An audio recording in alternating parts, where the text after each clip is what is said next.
je passerai bien toute la nuit à louer le Seigneur. Alléluia. Merci Jésus. Alléluia. Merci Seigneur. Alléluia. Il me semble que ça fait longtemps qu'on n'a pas eu une longue soirée de louange. Alléluia.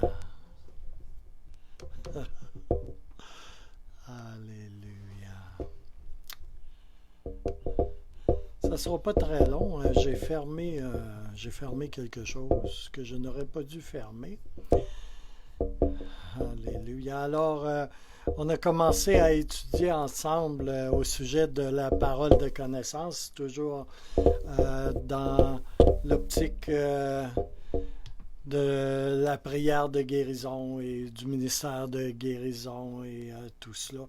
Alors, nous sommes déjà rendus, je crois, à la 11e session, si je ne m'abuse. Et déjà, le Seigneur a mis sur mon cœur de faire quelques ateliers pour qu'on puisse pratiquer encore un peu plus la prière en 5 étapes ou la prière relationnelle. Et à cette occasion-là également, on va peut-être pouvoir assister à la mise en action de plusieurs paroles de connaissance suite aux enseignements qu'il y a eu. C'est bien d'enseigner, mais c'est bien aussi de pratiquer et d'expérimenter ce qui est enseigné, n'est-ce pas? Alors, je vais commencer ce soir avec la parole de connaissance. On avait déjà regardé cela la semaine passée.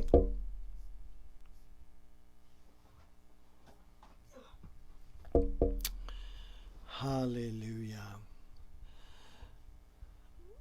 Alors, on avait parlé, entre autres, d'être très spécifique dans les paroles de connaissance, le plus spécifique possible, le plus détaillé possible, sans ne rien ajouter ou ne rien enlever, de faire attention aux détails qui sont communiqués à travers la parole de connaissance.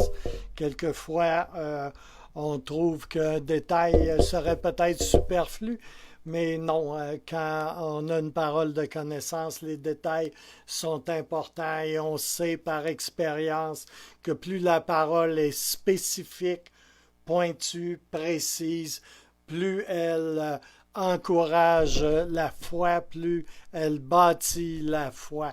Et on a vu également que la parole de connaissance égalait ou produisait, si vous préférez, une guérison automatique et que le don de la foi était très souvent transféré avec la parole de connaissance, ce qui amenait des guérisons automatiques.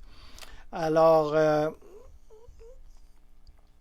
on avait discuté également au sujet de comment partager une parole de connaissance, surtout quand on commence.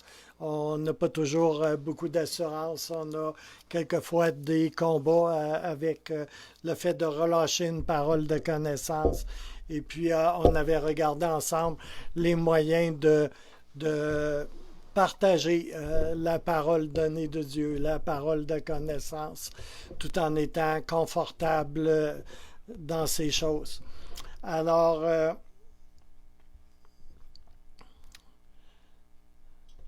comment est-ce que le Seigneur donne des paroles de connaissance?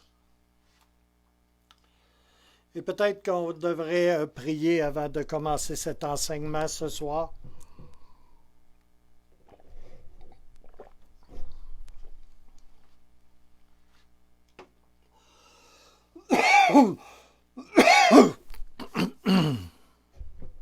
Alléluia. Alors ce soir, je veux commencer par te remercier, Seigneur, pour ta présence et ta fidélité. Et je prie, Seigneur, que nos auditeurs ici ce soir, ceux qui sont présents avec nous et ceux qui regarderont dans un avenir proche, que tous un chacun, Seigneur, puisse être béni, encouragé, qu'ils puissent recevoir, Seigneur, de ta part à travers et au-delà, Seigneur, de ce qui est partagé en fait d'enseignement, Seigneur. Je prie également qu'il y ait une activation, Seigneur, dans nos vies, dans la vie de mes frères et de mes sœurs, dans la vie des personnes qui ont à cœur de te servir, Seigneur, et de voir une manifestation du royaume de Dieu ici sur la terre. Alors, Seigneur, Seigneur, moi ce soir pour partager ce que j'ai à partager, Seigneur, de ta part, et oint nos oreilles, Seigneur, et notre entendement, Seigneur, afin que nous puissions recevoir bien au-delà des paroles et des mots, Seigneur, qu'on puisse recevoir, Seigneur, une impartation du ciel, Seigneur, dans nos cœurs, dans nos vies, Seigneur. Oh, hallelujah. Je bénis ton Saint-Nom pour le privilège, Seigneur, que j'ai d'enseigner ce soir, Seigneur. Alléluia. Merci, Seigneur. Alléluia. Alléluia. Je veux juste dire ceci ce soir avant de commencer. Peut-être as-tu besoin d'accepter, de reconnaître et de recevoir une paix surnaturelle qui vient du ciel.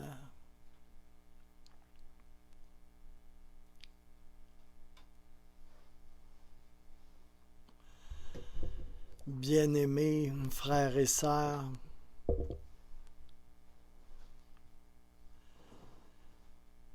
le meilleur endroit à partir duquel faire le ministère, c'est à partir du repos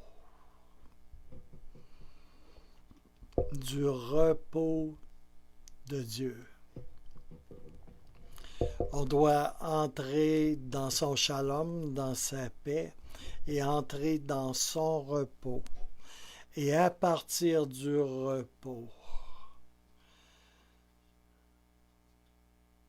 sous la conduite du Saint-Esprit, on fait le ministère.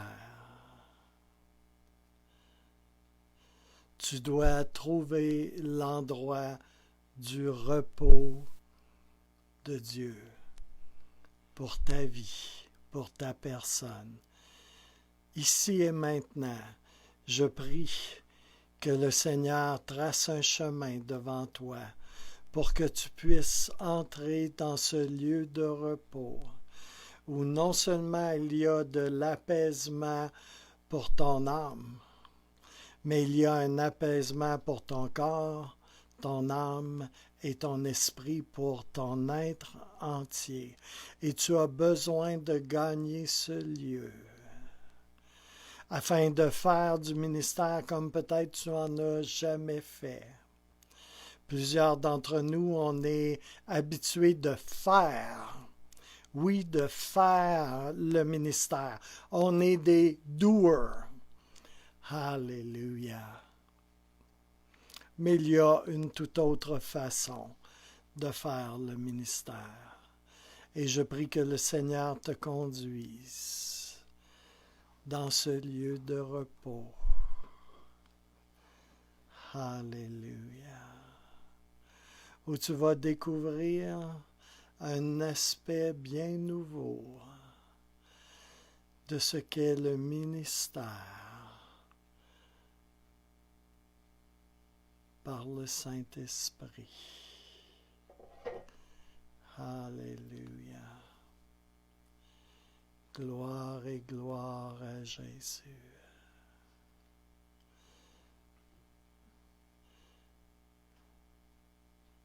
Merci Seigneur. Cet endroit est anxiété, libre de toute anxiété, stress-free. Oh, hallelujah. Et c'est là que sa voix se clarifie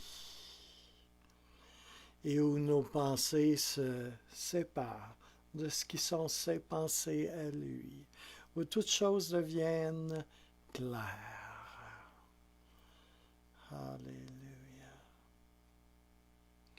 Merci Seigneur. Alors, la parole de connaissance. Comment Dieu donne des paroles de connaissance? Oh, hallelujah. Je sens sa paix augmenter ici maintenant.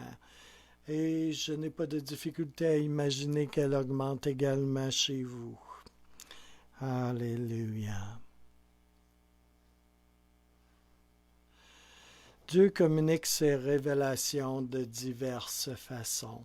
Et cela est vrai tant pour les paroles de connaissance que pour toute autre révélation communiquée de Dieu. Il parle, communique de diverses façons. Voici quelques façons que le Seigneur utilise pour communiquer les paroles de connaissance dans un but de guérison la plupart du temps. Alors, premièrement, il y a les feelings, les sensations. Vous savez, le Seigneur vous a donné des sensations. Il vous a donné 5 sens dans le naturel et ces mêmes 5 sens peuvent être utilisés dans le spirituel. Alléluia. Un exemple, vous pouvez avoir une douleur vive dans une partie de votre corps.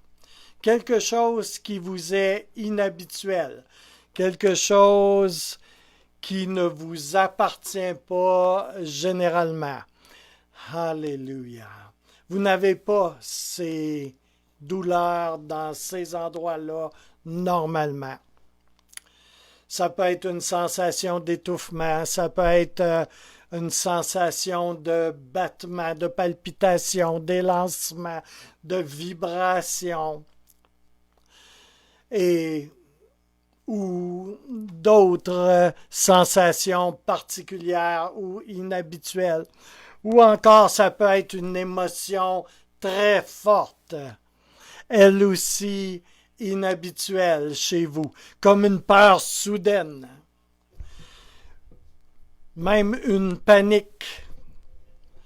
Il faut être prudent que ces feelings, ces sensations ne soient pas causées par une condition particulière à votre propre corps, par une condition qui vous serait habituelle et pas vraiment étrangère. Comme par exemple, si vous avez régulièrement une douleur dans votre oreille gauche, vous n'avez pas à donner cela comme étant une parole de connaissance, parce que ça n'en est pas une, c'est à vous, cela vous appartient. Ça vous appartient dans le sens où est-ce que vous avez très souvent ce genre de douleur-là. Alors, vous n'avez pas à donner cela comme étant une parole de connaissance. C'est à vous, ça vous appartient. Et ce, même si ça arrive durant une réunion spirituelle, une assemblée à l'église ou dans un groupe, il vous faut distinguer, il vous faut apprendre à distinguer entre ce qui vous appartient, entre quelque chose qui serait naturel à cause d'excès que vous auriez fait ou de maladies que vous avez déjà, et ce qui ne vous appartient pas et ce qui vous est donné de Dieu. Évidemment, la pratique et l'expérience aident en cela. Alléluia. Vous pouvez également, deuxièmement, avant d'aller au point 2.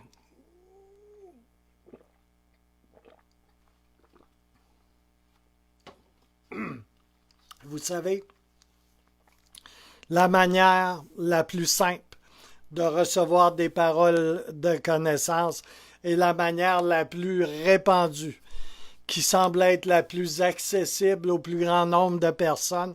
C'est vraiment comme de ressentir une douleur, de ressentir physiquement une douleur dans le bras gauche, sur le coude, à des endroits extrêmement précis. Et quand on donne et qu'on reconnaît que ça, c'est une parole de connaissance, on n'a jamais eu mal là, à titre d'exemple, et puis on reconnaît que c'est une parole de connaissance, on la donne, la transmet de la façon la plus précise possible. Alléluia. Et on peut montrer. J'ai mal ici. Non pas au coude, mais un peu en haut du coude.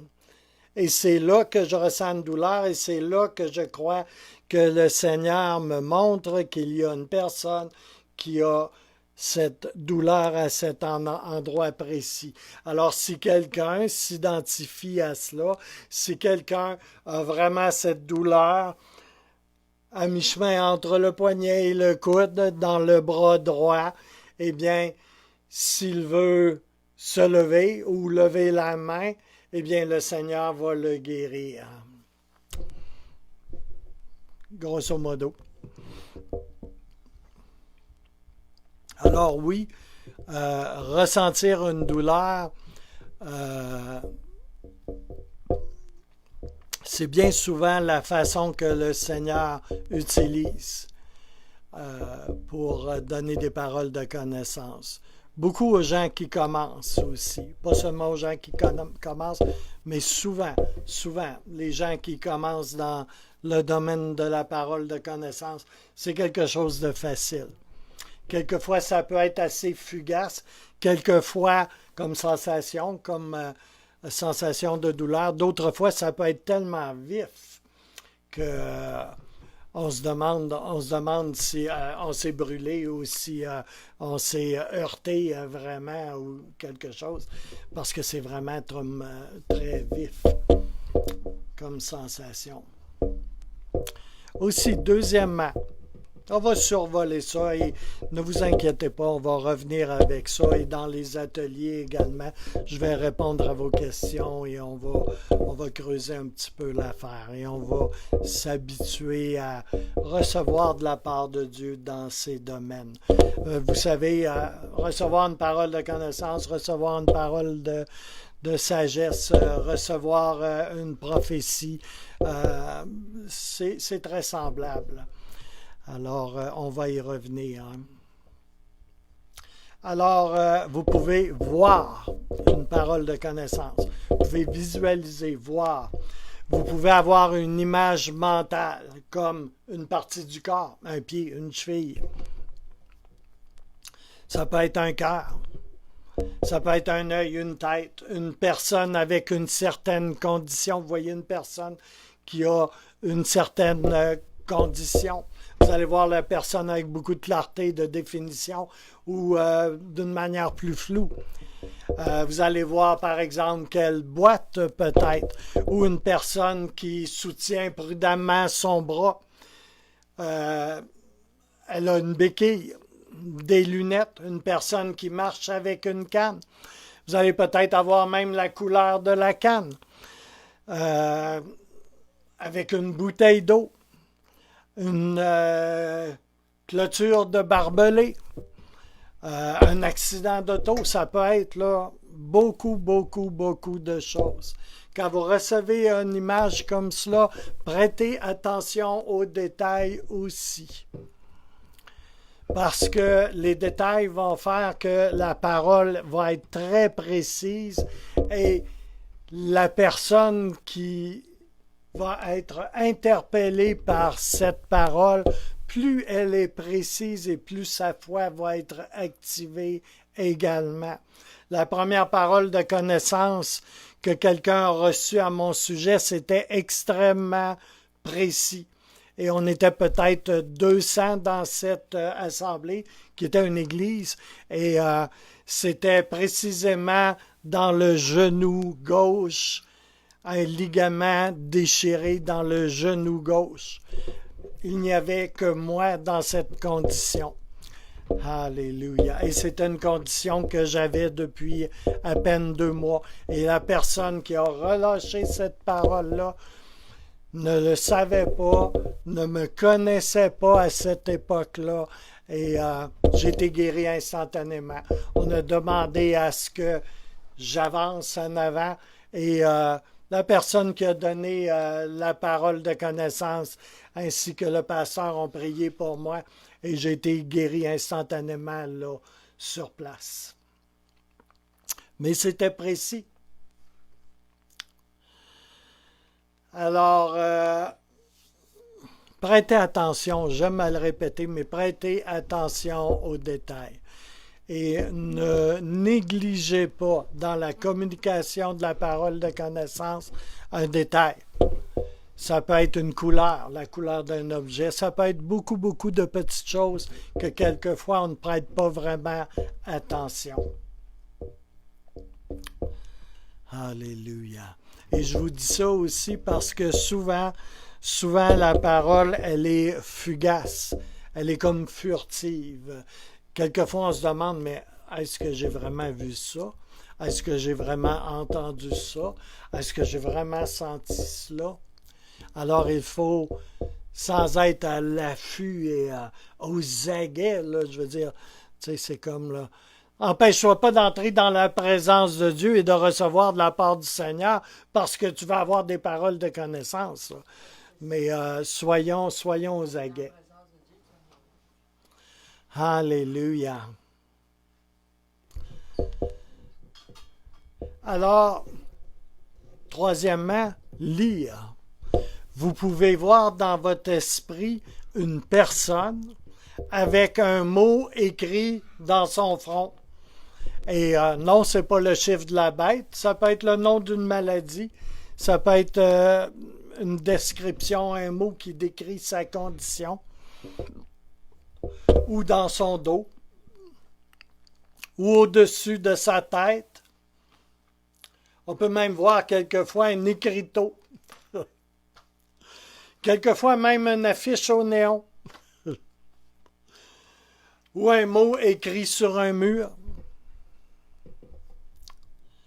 Ou sur le sol, ou sur le tapis, ou quelque chose comme l'entête d'un journal.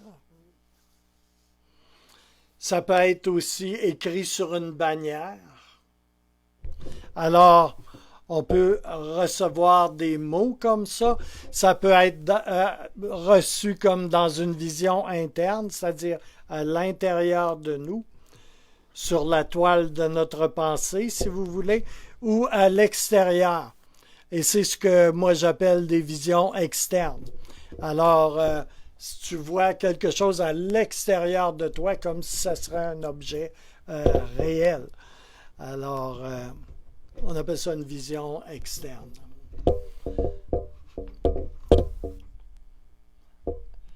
Alléluia. Vous pouvez quatrièmement avoir une impression. Alors, comme vous voyez, ça peut utiliser différents canaux. Il y a différentes façons.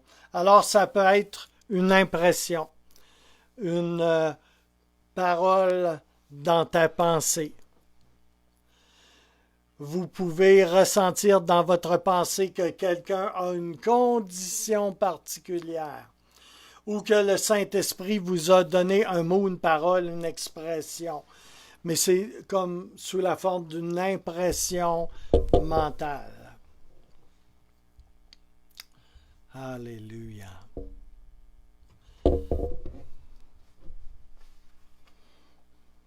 Dans mon cas, j'ai expérimenté à quelques reprises la parole, et ce n'est pas dans mes notes, c'est quelque chose que je viens de penser, la parole clairement audible de Dieu sur un point très précis. Alléluia. Cela aussi, ça peut arriver. Entendre la voix audible de Dieu. Et vous savez que ce n'est pas la personne à côté de vous ou en arrière de vous. Cela se produit également. Alors, vous avez également un phénomène, ce serait le 5e, qui est la parole spontanée.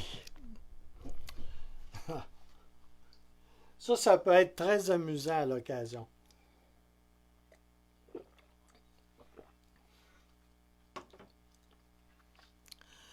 Alors que l'on parle, alors que l'on a une conversation, une discussion avec quelqu'un, d'une façon non délibérée, tout à fait comme spontanée, une parole fait irruption spontanément, elle comme s'échappe de votre bouche. Et c'est en rapport avec une condition physique que vous ne connaissez pas et sur laquelle vous n'avez aucune information antérieure. Et ça, c'est toujours un peu surprenant parce qu'on s'en attend vraiment pas. Alors, on est en train de parler et puis tout d'un coup, on dit quelque chose comme si ce n'était pas nous qui le disions. C'est comme ça sort d'une façon spontanée. Alléluia. Et après ça, bien souvent, on s'arrête et on se dit, mais qu'est-ce que je viens de dire là? Parce que c'est comme ce n'est pas produit par notre propre pensée. C'est comme ça s'échappe littéralement, comme un oiseau qui sortirait d'une cage. Alléluia. J'ai déjà vu ça dans une conversation téléphonique. Et c'est un peu surprenant. Alléluia. Mais il n'empêche que ça peut être très précis. Alléluia. Alors, il faut être allumé, si on peut dire, pour saisir ce que Dieu communique. Ça peut être, sixièmement, un rêve ou un songe que vous recevez. Vous pouvez avoir un rêve qui semble tellement réel, très spécial, dans lequel il y a une problématique. Et je sais qu'on parle toujours dans l'optique d'une guérison, mais ça arrive aussi au niveau de la parole de sagesse, de prophétie et de beaucoup d'autres choses.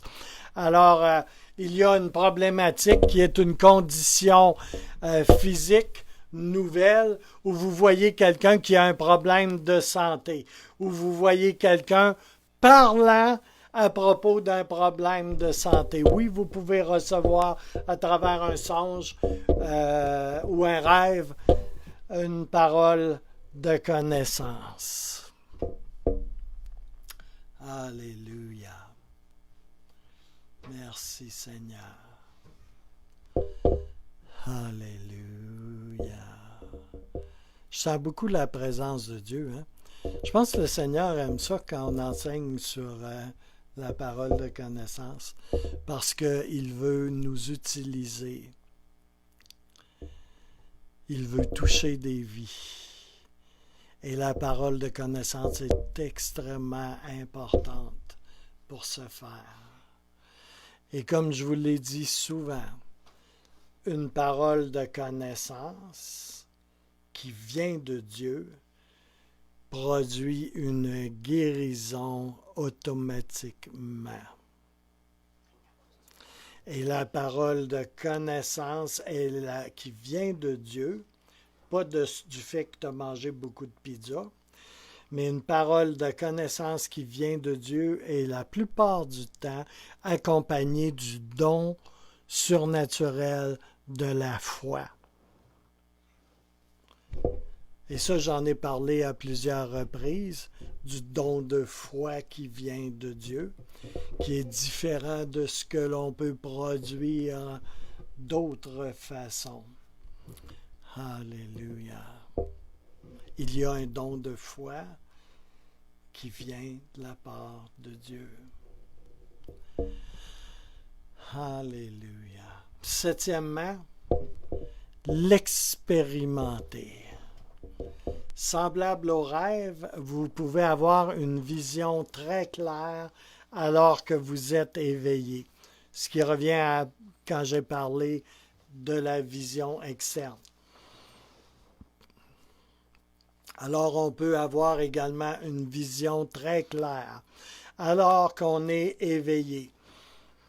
Cela peut sembler tellement réel et tellement clair, fort et précis comme que vous allez vous sentir comme faisant partie de cette vision, de ce qui arrive. Comme si vous n'étiez pas simplement un observateur avec une distance, mais vous êtes vraiment entré dans cette vision holographique, si on peut dire. Alléluia. Merci Seigneur. Il y en a peut-être que ça bouscule un peu leur conception. Alléluia. Vous savez, quand Dieu décide de réveiller une église ou qu'il décide de réveiller un enfant de Dieu, savez-vous ce qu'il fait bien souvent? Si ça c'est l'enfant de Dieu, là, il le prend, là, puis il le brasse un petit peu pour le sortir de sa zone de confort, pour le sortir de sa zone de « Ah ben moi je sais tout, puis je sais comment ça marche », pour le sortir de sa religiosité et de ses traditions et de tout ce qu'il pense connaître. Alléluia. J'ai expérimenté pas mal de choses dans des mouvements de réveil, des mouvements puissants du Saint-Esprit. Et je vais vous dire une chose.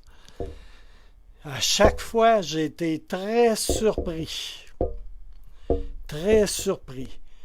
dérangé, brassé, et beaucoup de mes conceptions se sont retrouvées shakées.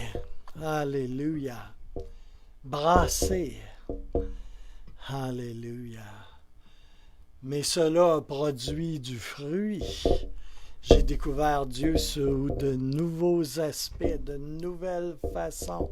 J'ai eu des révélations à chaque fois de la part de Dieu, de la part de son amour, sur sa nature. Alléluia. J'aime quand Dieu me bouscule. Il a une façon bien à lui de le faire. Alléluia. Alors je prie qu'il vous bouscule un petit peu ce soir, demain et après-demain. Alléluia. Et dans les jours à venir. Alléluia. Notez bien ici que tout ce que je vous ai partagé, toutes ces catégories, ces façons de faire se mélangent ensemble. Quelquefois, elles sont intimement reliées, mélangées ensemble. Est-ce que c'est une image mentale ou une vision? Est-ce que la vision se rapproche sensiblement des technologies 3D dans les films? Ben, quelquefois, ça ressemble pas mal à ça. Mais c'est quelque chose qui va au-delà. Quelque chose qui va un peu plus loin, quelquefois, qu'une simple vision interne. Sur la toile de notre mental, c'est beaucoup plus vivide quelquefois et intense. Et quelquefois, ça peut être à l'extérieur de nous, comme si ça serait tellement réel. Alléluia. Comme si ça serait effectivement devant nous. Alléluia. Merci Seigneur. Et quelquefois, c'est fugace, comme un oiseau qui traverse rapidement le ciel au-dessus de notre tête. Alléluia. Merci Seigneur. Quelques petites recommandations en passant. Quelques petites observations pour vous aider à grandir dans la parole de connaissance. Une parole de connaissance pour la guérison peut venir très rapidement. Comme je disais tantôt, traverser notre pensée là, très rapidement. Ça peut passer vite. Ou comme un papillon. Alléluia. D'une façon imprévue. Et c'est rarement, mais ça arrive, mais c'est rarement comme une affiche permanente, style l'affiche d'un agent immobilier, maison à vendre, okay? Avec, ça arrive occasionnellement.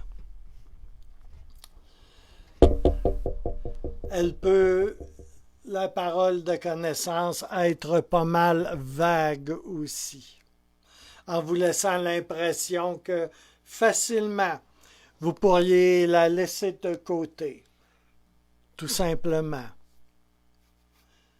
Vraiment que vous pouvez l'ignorer aisément. Pratiquez le tuning, l'attention, la capacité à les remarquer, ces révélations qui sont quelquefois fugaces. Alléluia. Et ne soyez jamais présomptueux. Personne ne sera offensé, et ce, même si vous semblez avoir manqué votre coup. Parce que ça peut arriver aussi. Mais ce n'est pas la fin du monde. Peut-être que votre orgueil va en prendre un petit coup, mais entre l'opportunité d'être un agent de bénédiction dans la vie d'une personne, pour moi, c'est plus important de voir Dieu agir, de voir une personne être rencontrée par le Seigneur, être guérie, délivrée, etc. Pour moi, là, ça, c'est beaucoup plus important que « Ah, je me suis trompé, je vais passer pour un nono » ou etc. C'est pas important. On peut mourir à cela. C'est pas important. Alléluia. Et que quelqu'un se dresse sur ses deux jambes, que quelqu'un soit affranchi d'une condition physique qui quelquefois le criblait depuis des années et qu'il lève les bras au ciel et commence à glorifier le Seigneur parce que le Seigneur a porté son regard sur lui et qu'il l'a touché, qu'il l'a guéri, qu'il l'a délivré, qu'il l'a restauré. Ça n'a pas de prix. C'est plus important qu'une égratignure sur ma vanité et mon orgueil. Alléluia. Alléluia. Il faut aussi, et c'est important, résister à la pensée qu'une parole que vous recevriez est sans importance ou de peu d'importance.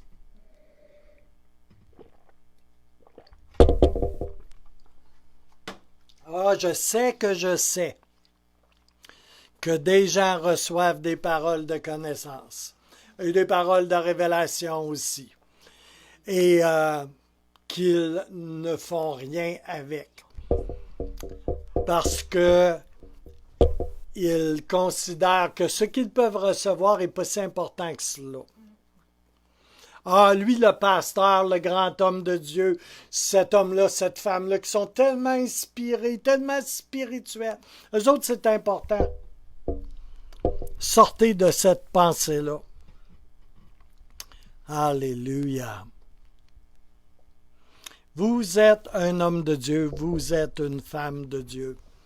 Alléluia. Arrêtez de regarder à, entre guillemets, ces grands hommes de Dieu-là, ces grandes femmes de Dieu-là. Oh boy, si vous saviez.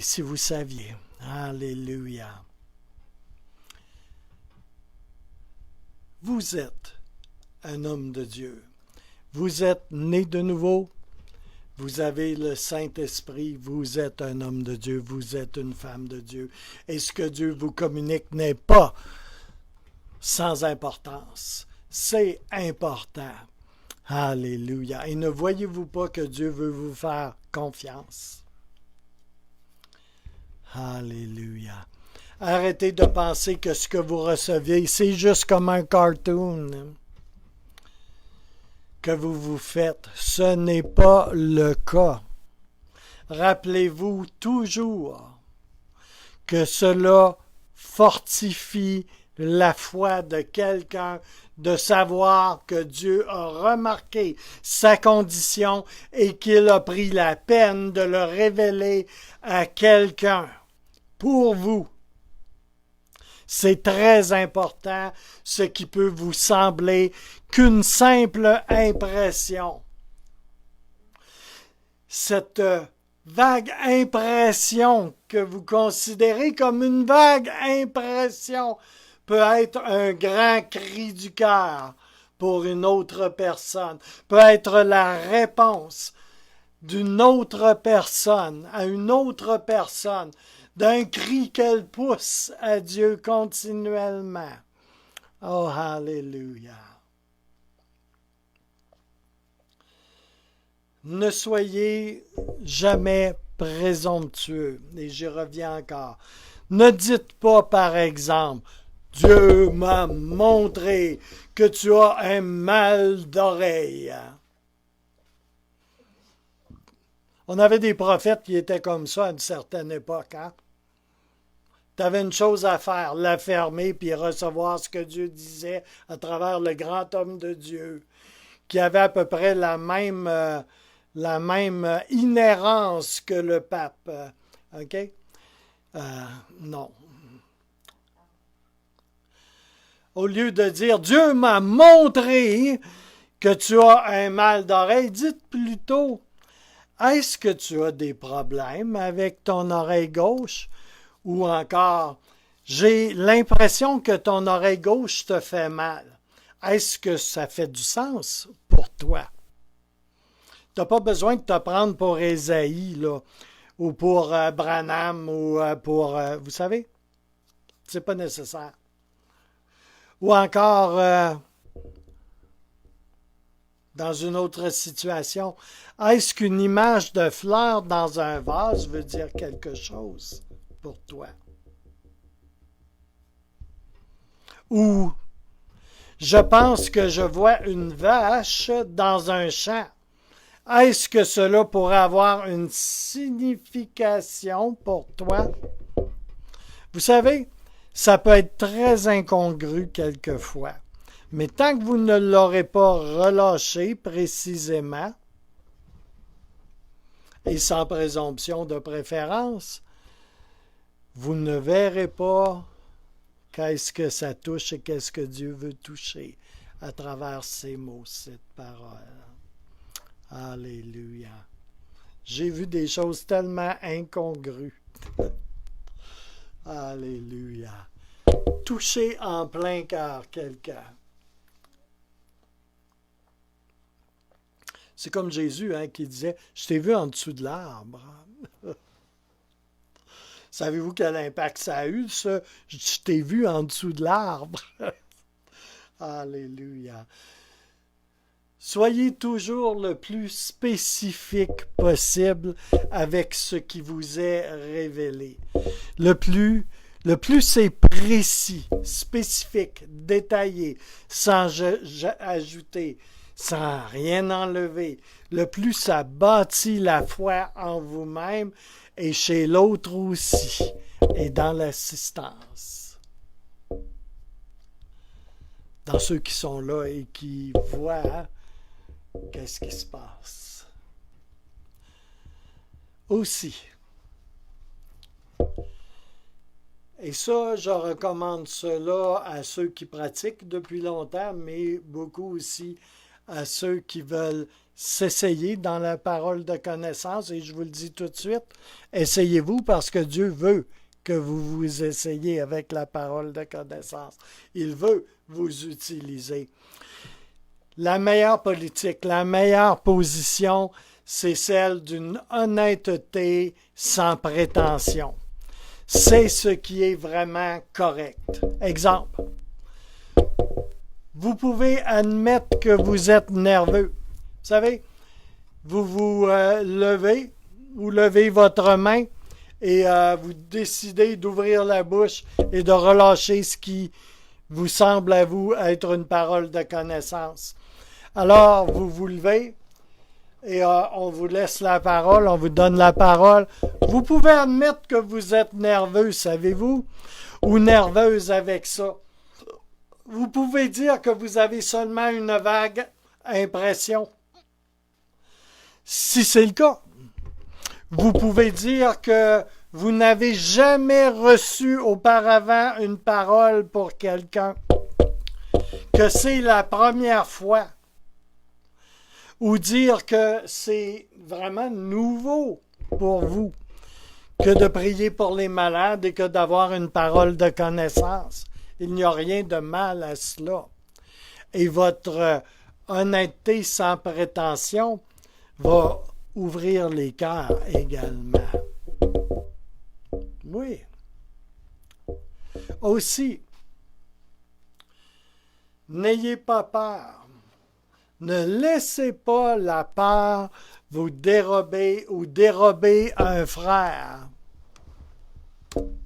ou une sœur d'une possible guérison avec tout ce que cela peut lui apporter ou lui communiquer de la part de Dieu, de la part de l'amour de Dieu pour elle. Quelqu'un a déjà dit que le mot foi, faith, en anglais s'appelait ou s'appelait risque. La foi, appelée en français, ça ressemble beaucoup à R, I, S, Q, U, E. Alléluia. Oui, il y a un risque, bien minime dans les faits. Vous pouvez vous tromper peut-être. Est-ce que la guérison de ton frère ne vaut pas la peine de prendre un petit risque?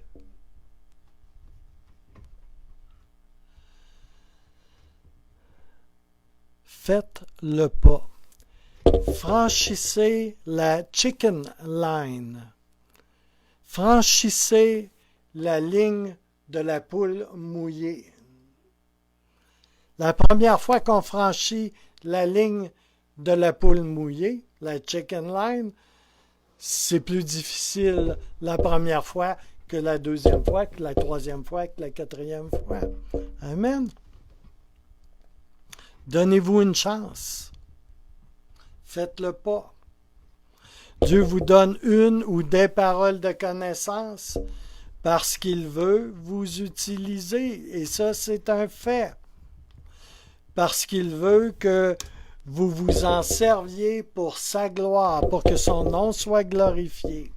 Il veut que vous vous en serviez avec sagesse, mais ne confondez pas par crainte de l'homme avec sagesse, c'est deux choses complètement différentes. Il veut que vous vous en serviez avec sagesse, il veut que vous en serviez humblement, mais il veut vous voir les utiliser pour le servir et servir les autres qu'il aime également. Alléluia. Est-ce que je peux avoir un amen là-dessus? Amen. Les paroles de connaissance, évidemment, peuvent être vues comme une aide pour évangéliser, c'est bien certain, tout comme la parole de révélation ou de prophétie, ou la parole de sagesse également. Plusieurs personnes sont accoutumées à ce que la prière pour les malades ne se fait qu'à l'église ou qu'à l'hôpital, qu'en assemblée ou que dans un groupe de prière ou à la maison d'un malade, ce qui est assez limitatif en soi. De même, il y a souvent que peu d'anticipation de voir effectivement une guérison en présence d'une personne malade, ou il y a quelquefois peu d'anticipation de voir effectivement une guérison instantanée de la personne malade. Il y a plus souvent beaucoup d'incrédulité de part et d'autre. Certains vont croire que peut-être la guérison naturelle va être un peu plus rapide, moins longue parce qu'on a prié. Qu'est-ce que c'est que ça, frères et sœurs? Alléluia. Où va se nicher l'incrédulité? Une des choses que j'ai confrontées souvent, tu as plusieurs personnes devant toi, tu as un bon nombre de personnes devant toi.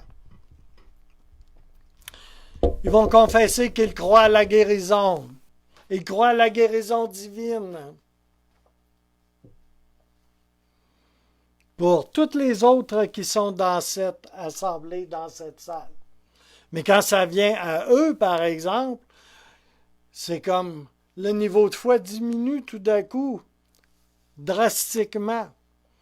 Oui, la guérison pour les autres, mais pour moi, là, là. Ou je crois à la guérison, tu sais, demain, Dieu va me guérir. Mais là, demain, dans 6 mois, dans 5 ans,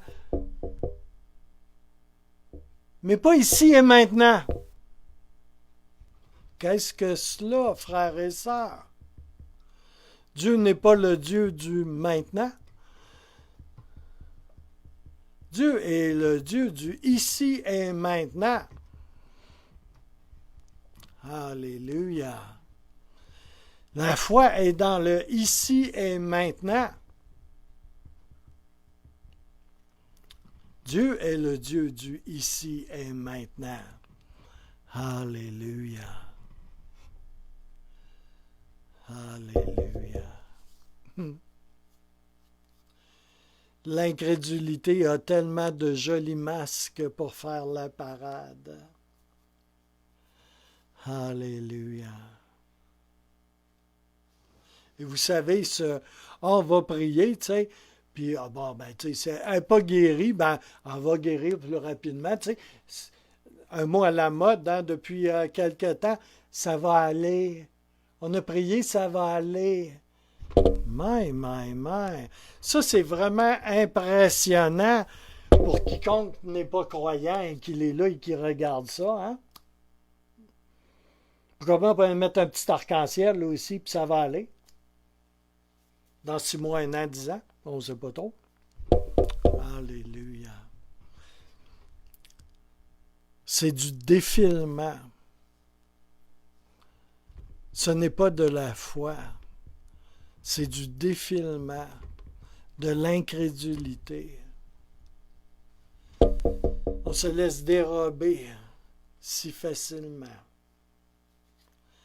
Quoi qu'il en soit, une guérison effective et même instantanée dans le nom de Jésus a réellement un impact sur les non-croyants. Cela peut générer vraiment une réponse de cœur à Jésus ou pas, il faut bien dire. C'est une démonstration cependant de la puissance et de l'amour de Dieu dans le nom de Jésus. C'est une démonstration que Jésus est concerné par les gens. Il n'est pas un Dieu distant, indifférent à ce que vivent les gens, à ce qu'ils souffrent. Cela peut devenir une voie, un chemin d'espérance à quelqu'un qui avait abandonné toute espérance.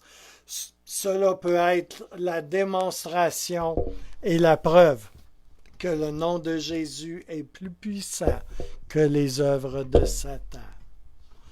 Alléluia. Merci Seigneur. J'ai vu beaucoup de gens être guéris et ne pas suivre le Seigneur. Je sais que des gens ont été ressuscités d'entre les morts pour tourner le dos à Jésus et ne pas le suivre. Et ça, c'est une réalité également. Alléluia. Mais nous avons comme mandat de partager l'Évangile, la bonne nouvelle, l'amour du Père. Oh, Alléluia. Alléluia. C'est lui qui guérit. Merci Seigneur. Alléluia. Ce soir, je veux prier, Seigneur, que tu déposes en nous, Seigneur, quelque chose qui vienne du ciel. Une foi, Seigneur. Une foi, Seigneur, dans le fait que tu es vraiment l'Éternel qui guérit. Une foi, Seigneur, dans le fait que tu veux nous utiliser, Seigneur,